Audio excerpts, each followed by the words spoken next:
Hello, friends. We are about 2 weeks into 2021 now, and last week we talked about goal setting and having specific goals that are measurable so that you know exactly what you're going after and you can work backwards and how to get to those goals. But today we're talking about building a sustainable routine, which is going to be extremely important in order to get the results that we're hoping to see or we're going to see into the future.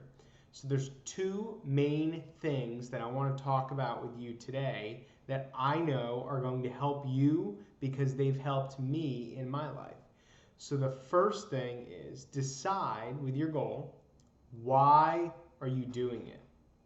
And the easiest way to accomplish a goal that is very lofty and something you haven't done before is making it not about yourself.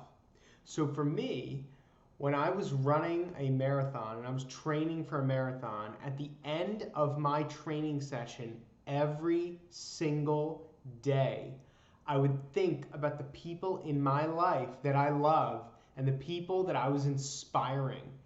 And this concept came from Tony Robbins, but basically, once you get outside of yourself, once you stop thinking about me, and you start thinking about other people and how you can help other human beings improve their lives, human suffering becomes something that you don't even think about anymore, and you can get through anything.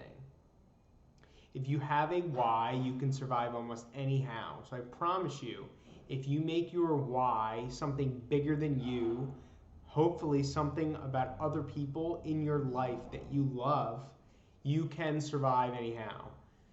So that comes from Tony Robbins, and the neurochemical behind that is oxytocin, which is something we get when we interact with other human beings, and it makes us feel amazing to help others. So the more that you do this, the better you're actually going to feel in your brain and you're going to be feeling on a daily basis.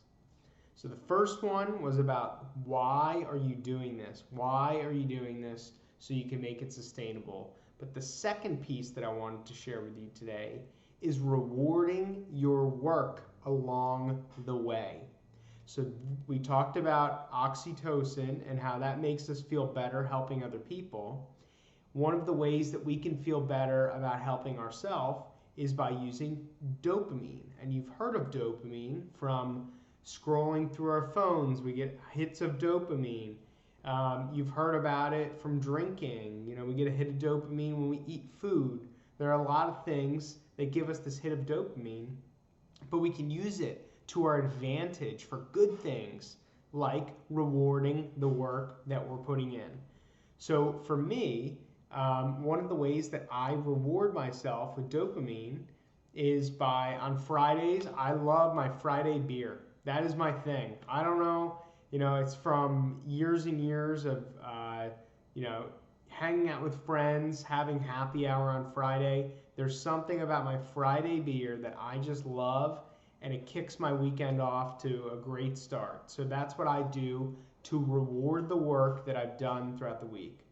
I'm not a huge proponent of rewarding with food or drinks because I know that it can go down a rabbit hole that you don't really want to, but there are plenty of other ways that I reward myself. So another one that I use all the time is listening to music. So once I have a great sales call, for example, and I crushed it, I put myself out there, and I really put myself on the hook, as Seth Godin would say. I reward myself by listening to a song that pumps me up, and I dance around and I have a great time. And that is a way to reward myself with dopamine. So those are a couple of ways that we can actually rewire our brain to do more of the hard thing that we've been doing for the first 2 weeks of 2021. So whether it's eating a healthier lifestyle or working out, when you say that you're going to work out and you're building and keeping these promises to yourself, we can reward ourselves with dopamine. So cultivate those things into your routine. The why for why you are doing it and rewarding yourself with dopamine. And I promise you that you will develop a sustainable routine that continues into 2021.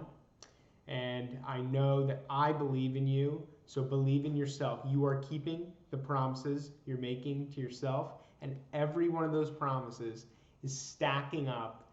And by the end of 2021, you're going to be amazed at how much progress you've made. I believe in you.